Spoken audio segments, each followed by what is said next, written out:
It's official. Jim Harbaugh is returning to the NFL. He's set to leave Michigan for the Los Angeles Chargers. Now, how does that exactly affect Penn State?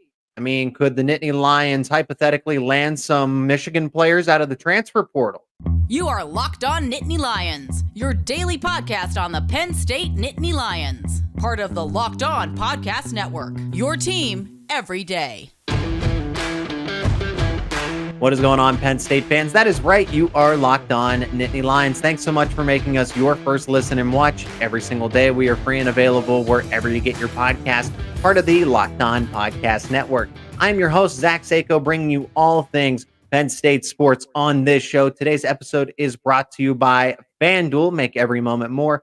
Right now, new customers can get $150 in bonus bets guaranteed when you place a $5 bet. All you got to do is visit FanDuel.com/lockedon to get started. That is FanDuel.com/lockedon.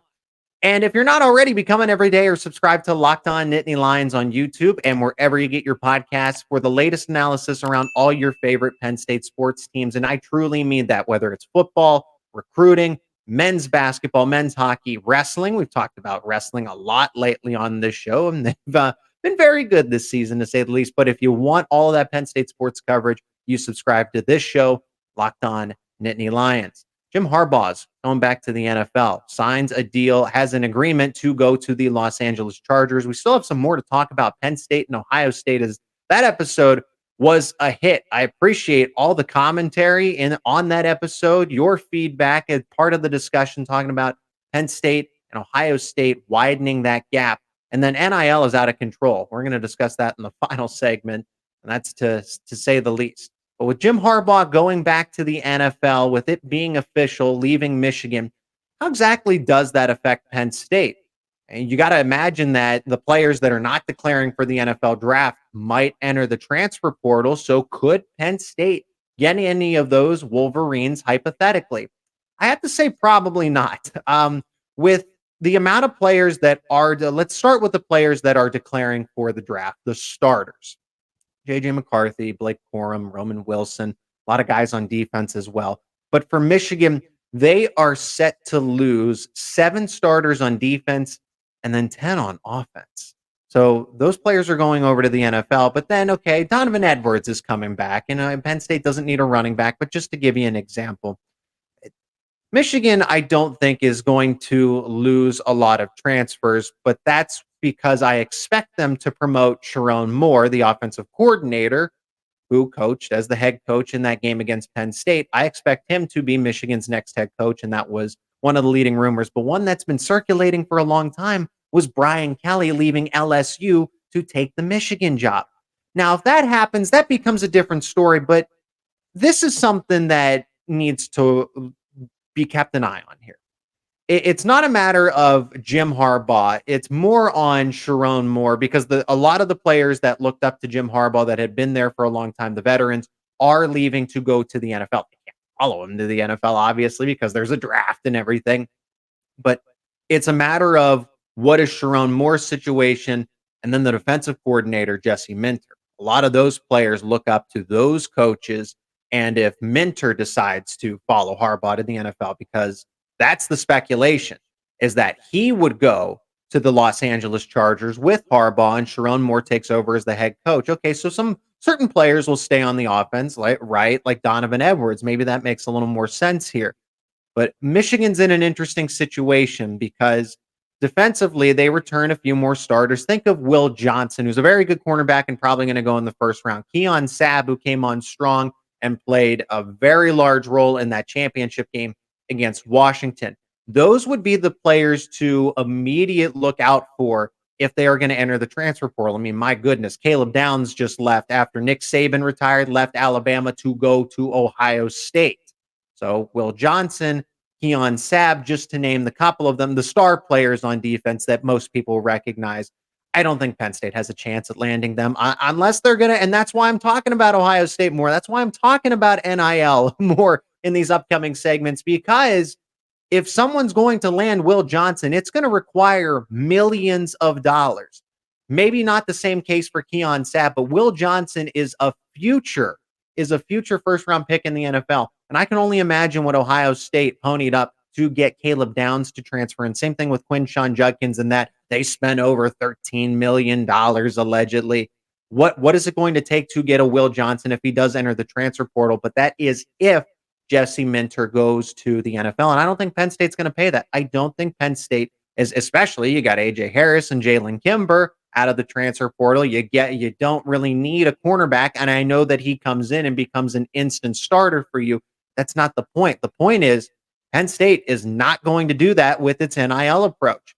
The one player, if I have to give a player out there and name somebody just because, Lugard Adokpai was a member of the class of 2024, signed with Michigan. But as we see, if your coach leaves, you can just enter the transfer portal even as an early enrollee freshman. And he might have enrolled early.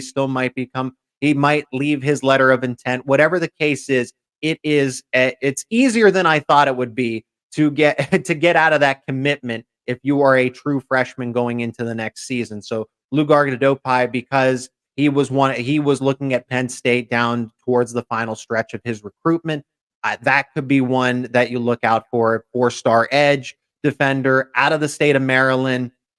Wouldn't hurt, even though Penn State got a lot of defensive line commits in the class of 2024. Certainly wouldn't hurt if Adokpai joined the class as well. Made a late addition, but that's really about it. That's really about it. So the team now. I want to talk about Michigan here because going into the 2024 season, Penn State doesn't play them. So it doesn't really impact them all that much. And because of NIL, because of the transfer portal, Michigan, depending if they go with Sharon Moore, if they go with Brian Kelly, how about Luke Fickell, Matt Rule being rumored to be contenders for that head coaching job, but it seems like Sharon Moore is going to take it over. Again, this episode going up on Thursday, January 25th. Anything could happen at that point. But going into next season, and this is why I wish Penn State played Michigan in 2024, it's because this team's going to be gutted. You're expected to lose 17 starters before this coaching change even happened. Now, Donovan Edwards is staying. That's great. I anticipate that Alex Orji would be the starting quarterback going into next year. And it wasn't exactly a done deal or totally expected. I wanted to listen to Locked On Wolverines to see what exactly was going on. And it seemed like Michigan was in a position to make Jim Harbaugh the highest paid coach in all of college football, and he still decided to go back to the NFL. Now, I think this is fair. This was brought up in the comments. People said that he's pulling a Pete Carroll here.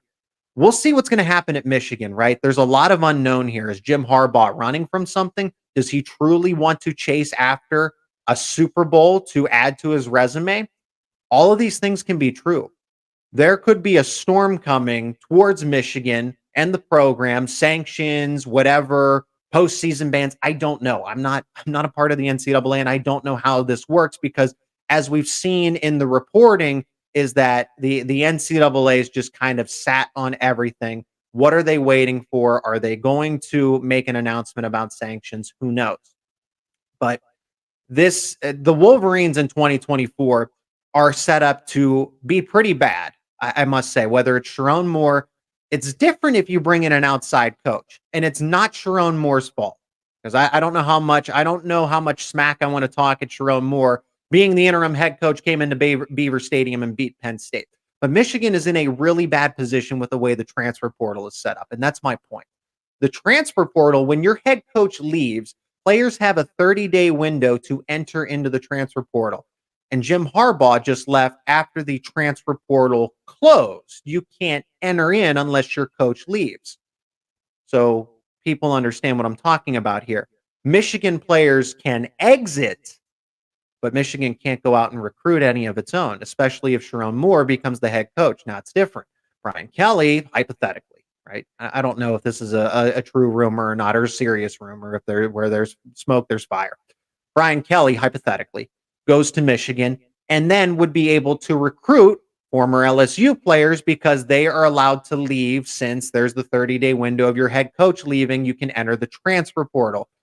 If they promote Sharon Moore, well, all you can try to do is put out fires. You can't bring anybody else in because nobody else's head coach has left, other than, of course, Alabama and Washington, but it seems like those decisions are finalized. So Michigan's in a really tight spot. I know there's the spring transfer portal window. I know there's the spring football window when that's part of the season concludes. But as far as the big name players go, the types of Caleb Downs and anything like that, could Michigan get some good players out of the portal? Probably. They probably could. There'll be some disgruntled players. Think back to when Storm Duck left, going into Penn State and leaving as soon as he showed up on campus. Besides the point, but those kinds of players, it doesn't work out in spring ball. The depth chart starts to sort itself out, and those players will enter the portal. No former 5 stars or big name players are going to be doing that. They will be settled in. You wanted to get them at the beginning of winter workouts, not after spring football going into the summer. Let's relate that back to Dante Cephas, because look how it works out when a player shows up late to campus. It takes time for chemistry to build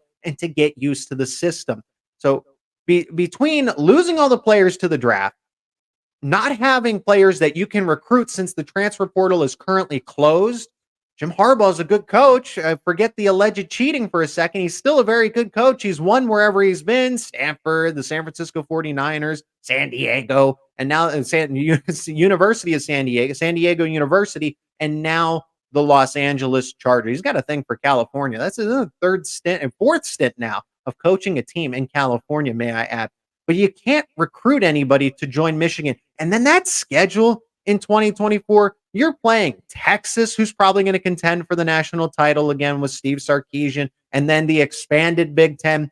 Wolverines are doomed in 2024. I would say best case scenario, 6-6. Really, that's what you don't have that cupcake schedule anymore. You don't, and I'm not losing any sleep over it. I'm not, but it hurts that. Now, here's the thing, though.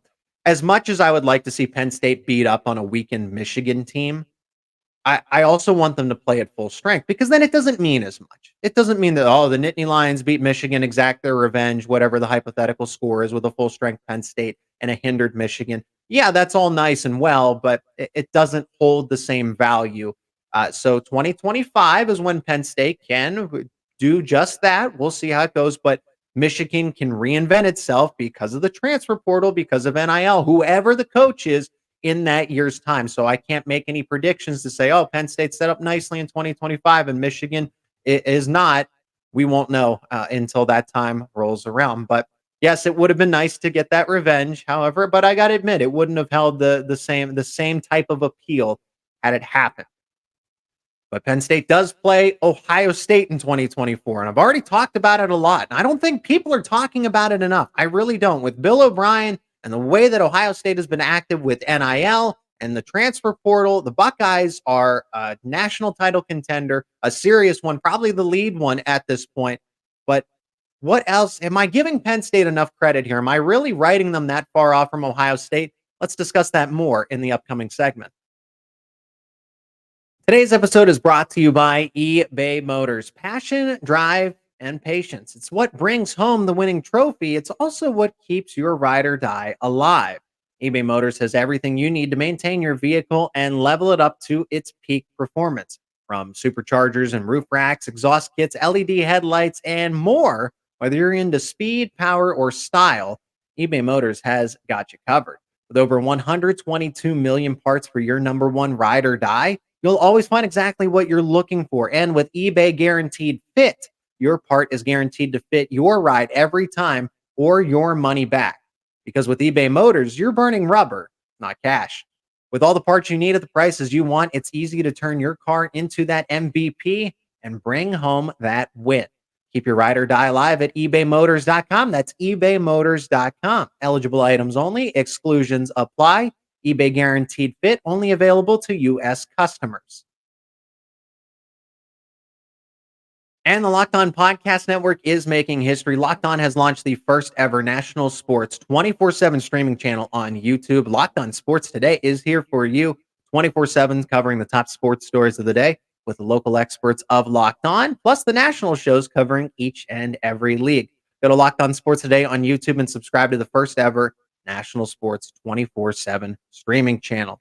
So Ohio State goes out and spends $13 million, over $13 million allegedly, getting players out of the transfer portal, but more importantly, getting players to stay. This was brought up in the comments, and Jason, a special guest on the last show, Jason Lord, made an excellent point as well, is that Ohio State is getting a lot of its NFL-ready players to stay because they have the money to compensate. And yes, I guess it guarantees more of them, but let me bring up some of the names, and you can tell me in the comments whether or not you think these players are first-round picks, especially surefire ones. Now, Travion Henderson, because of the injuries, Emeka Egbuka, those players probably taken in day two just because of those concerns with what the last couple of seasons, especially in Travion Henderson's case, on and off the field. But Egbuka last year struggled to stay on the football field. But Denzel Burke coming back for another season at Ohio State. Jack Sawyer, probably a day two, maybe a fourth round pick. I would see him as a second or third round pick, and just being a college football spectator, being genuine, not trying to shun the Buckeyes where I can. But then JT Tuimoloau, JTT, he is definitely a surefire first round pick, probably a top 20 pick, and he's coming back to Ohio State for another season. I guess there's a case for some of those other guys, but there is no reason. Honestly, in a normal world where there's no transfer portal, where there's no NIL, none of this stuff, those guys are all going to the NFL draft, and it's not even questioned. There's no doubt about it. There's no reason Travion Henderson should be coming back. Then Quinshon Judkins makes a little more sense there, but them to share a backfield together, I mean, NIL dollars talk. When you're able to do just that, when you already have as talented of a player as a Travion Henderson, and then you can go and get Quinshon Judkins out of the portal like it is nothing, I think it's a bigger deal that Ohio State was able to retain the players that they got, or retain the players that they have, more so than the ones that they were able to recruit out of the transfer portal. Caleb Downs is a big deal, like adding to the number one secondary from a year ago, but Denzel Burke should have left. And then two of your players on your pass rush to help out the back end of the defense, that pass defense, JTT and Sawyer, should have left as well. But am I not giving enough credit? Because when I talked about Penn State and saying that the gap was widened, AJ Harris and Jalen Kimber were not mentioned. And I need to hold myself accountable for that, because Penn State went out and got two quality cornerbacks. But let's compare and contrast to the wide receivers that they're going to have to cover.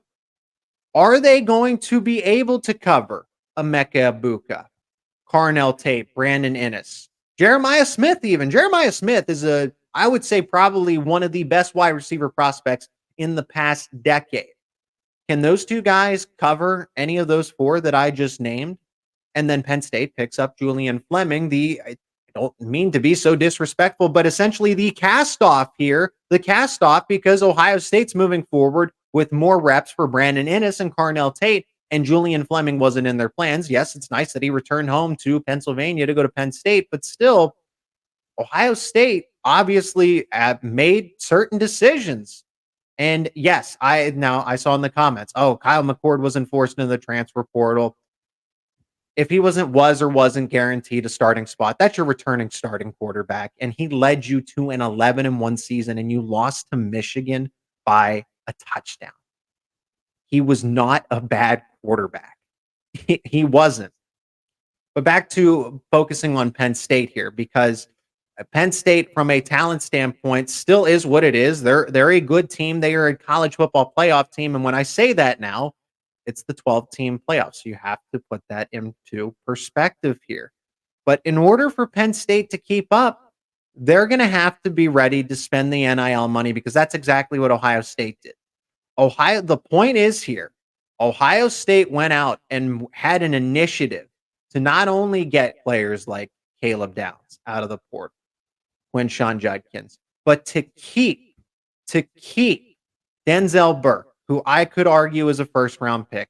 Travion Henderson, if he stays healthy, I think he's going to be a very good running back in the NFL. And then Tuimoloau, Sawyer, Egbuka, all of those guys should have went into the NFL draft. All of them really should have. So going normally with no NIL, if we're thinking back pre-COVID, pre-2020, where this would normally be a transition year for Ohio State, and Kyle McCord would probably be your starting quarterback, Ohio State would move down on the totem pole And Penn State, this would be Penn State's year to naturally be a better team and be a serious contender. But because of all the things you can do to bridge these gaps with NIL, free agency, this is the problem here.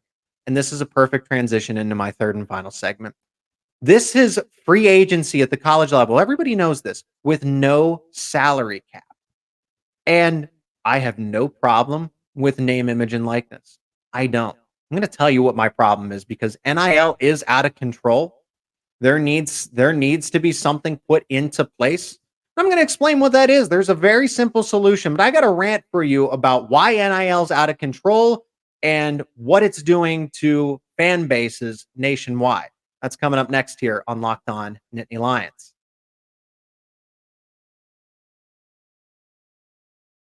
And if you're not already, become an everydayer. Subscribe to Locked On Nittany Lions on YouTube and wherever you get your podcast for all the latest analysis to keep up with truly the latest around your favorite Penn State sports teams: football, men's basketball, men's hockey, and wrestling.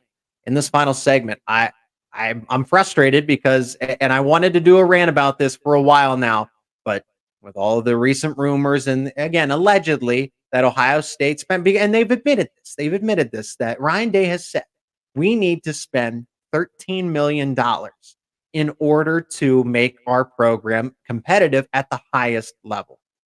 So NIL is out of control.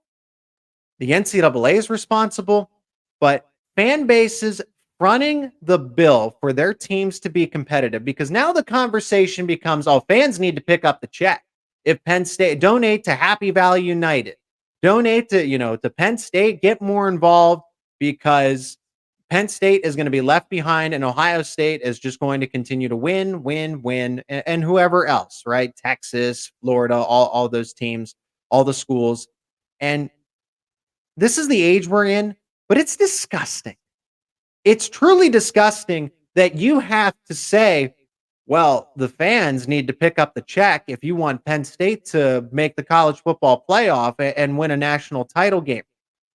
This isn't about players making money. I'm not against players making money, actually. I am all for it, because sit back and say, imagine, right? Think about this for a moment. The NCAA was allowed to tell people that, no, you can't receive money from anybody because you play a sport. Imagine saying that if you were in the blue band and they said, nope, you can't make money or release any music because you play for the Penn State Blue Band. Just think about that for a moment. It's illegal to say that. So the fact that the NCAA was allowed to do this for the longest time, what was already wrong in that point. But who is supposed to front the bill for this? Not the fans, but in order for Penn State to be successful, apparently the fans have to, because imagine if your favorite pro team, and this baseball, basketball, football, right? Hey, in order for us to keep Patrick Mahomes, everybody needs to donate to Chiefs Kingdom. Hey, for Mike Trout to stay with the Los Angeles Angels, you need to donate. LeBron James and Los Angeles Lakers, imagine that for a moment. How ludicrous that sounds. So when did Penn State football and all these other schools become a charity? That's what it is. Asking from Alabama, going out and saying, after Nick Saban left, and saying, we need money, we're desperate. And then there were all the jokes, all the memes about, the commercials and everything else, right? But these programs make hundreds of thousands of dollars, millions of dollars off of ticket sales to begin with, right?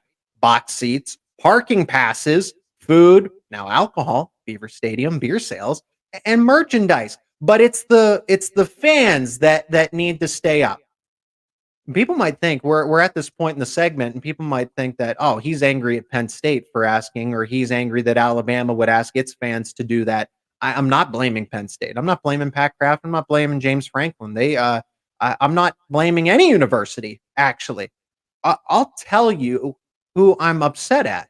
I'm not even mad at the sliminess, the shadiness of the NIL collectives doing what they can, because now it's pay for play out in the open. It used to be kept in secret before NIL, but now it's just out in the open. The receipts are out there. So I'm not mad at the teams, the schools that are doing just that, because this is what's allowed. All is fair in love and war. And this is this is football. It's competitive. It's not actual war, but you get my point. It's competition. All is fair in the competition. So the NCAA, if the NCAA is going to tell you that you can go out and have pay for play systems and collectives and aggregate all this money to give to whatever player with these deals, that's the problem. I blame the NCAA. The NCAA is spineless. They're a bunch of cowards. They're weak. They're pushovers, and they're tightwads. That's not opinion. It's real. It's really not. You are the ones in charge. The NCAA manages college football, basketball, all these other sports, and seem to be doing nothing but just sitting back and letting it all happen. You can put a stop to all of this. You can put a stop to the collectives. You can put a stop to all the shadiness. Put a cap on what can be done. And I got a simple solution for it. I really do. But the NCAA doesn't want to legislate anything because, oh, we might get sued. We might get sued and have to go to court with these universities that band together. This has been their excuse now for what? The past 2 decades. They lose one court case and now we can't go back to court ever again. Oh, we might get sued. That is why they're not dealing with any of this, because they are so afraid to go to court over whatever NIL case and lose. Here's the simple solution. The simple solution is a revenue sharing program. Get into the media rights agreement. And this would take a lot. You need to get lawyers involved. You need to get the networks involved because you'd have to rewrite all of these things since the Big Ten just struck a new TV rights deal. The AC conference realignment, all this stuff, the SEC and everything, right? There's all these deals are locked into place. So you would need to, it's a bit, when I say simple, because it's simple in its idea. There's a lot of course, that's only the tip of the iceberg. Oh, revenue sharing agreement. Well, there's a lot of hoops to jump through in order to get to that. But you are now going into the territory of these college players, these athletes are employees of the university because your collectives that are affiliated with the university, but they're not, they're independent, but they're also related to Penn State, right? Happy Valley United is independent, but whatever. And that's not me trying to throw shade at Penn State. They're playing the game just like everybody else, but that's the problem. These collectives are independent, but they can be directed to pay money to in certain places, right? So the problem is why nobody wants this, why nobody wants to cut into the media rights agreement and give money to pay the athletes and basically, again, make them employees of the university, set them up as paid employees and give them a cut of the revenue so that what it does is it creates a salary cap. You will now have a college football salary cap. The playing field will be equal. And of course, you'll have the big programs at the top because you can do more. Louisiana Tech, just because there's an even salary cap, does not mean that Louisiana Tech is going to vault into the top 25 and be competitive with Penn State and the rest of it. I know Louisiana Tech, you're catching strays on Locked On Nittany Lions, but it requires the people in suits, the suit and ties, who don't want to give up any portion of those millions of dollars to college players that they barely respected. Because remember, as I started off this segment, they waited for the longest times to even allow people to get paid with name, image, and likeness. So you mean to tell me that the same people that are in power, the same people in suits, I know Mark Emmert stepped away. I know that, but it's still the same board. It's still the same collective of officials at the NCAA. And they are not going to want to part with a single penny. And it's more than that. It's not just a single penny. It is millions of dollars out of their individual pockets to cover the cost of what it would take to legally pay a semi-pro athlete here. A semi-pro athlete, because that's what it is. This is basically minor league football, minor league basketball with all of it, okay? That's the way that it's set up. But college athletics are out of control because the NCAA is compromised by a bunch of cowards. They're afraid to go to court. They're afraid to put their foot down because they know that they could legislate this, but they don't want any pushback. And they also don't want to part with any money. So they're a bunch of cowards and they're a bunch of tightwads. That's how you fix it. That's how you get all of these problems to go away. And then, and that's why you're seeing Nick Saban step down. And this is more so in basketball. You've seen more legacy coaches step down at basketball. But I listen to Josh Pate from time to time, watch his shows, love his content actually over at CBS Sports with Late Kick. And he said that in confidence, he didn't name any names, but he said more coaches in college football could walk away because of the situation. What's the point of dealing with all that? You can't just coach football. That's why James Franklin says, he doesn't say it verbatim, I am the CEO, but he has to act that way because college football is turned into a multi-level business. It is not just about football. You have to recruit high school players. You have to recruit your own players. You have to recruit players in the transfer portal. Then you got to negotiate business deals. You see how all messed up this is? It's not college football anymore. I don't know what it is. I'm fine with conference expansion. I'm fine with players getting paid for their name, image, and likeness because that is their right. If a business wants to pay a player, by all means do it, but you have to create another, you have to get an artificial salary cap in place if you want this to stop happening where the big schools can spend as much money as they want.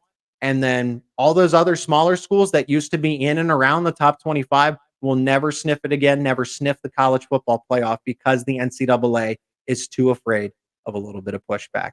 Locked on Nittany Lions has certainly took a turn, but with all things involved, Penn State is a topic in all of these bigger topics and all of these bigger dominoes that are going to fall at some point, and they are related to the Penn State football program. So I appreciate you listening to this podcast. I appreciate you watching and checking out this rant at the end of the show if you stayed for this long. If you're not already, become an everydayer. If you like what we talk about here, subscribe to Locked on Nittany Lions on YouTube and wherever you get your podcast for more discussions around Penn State football and Penn State athletics overall.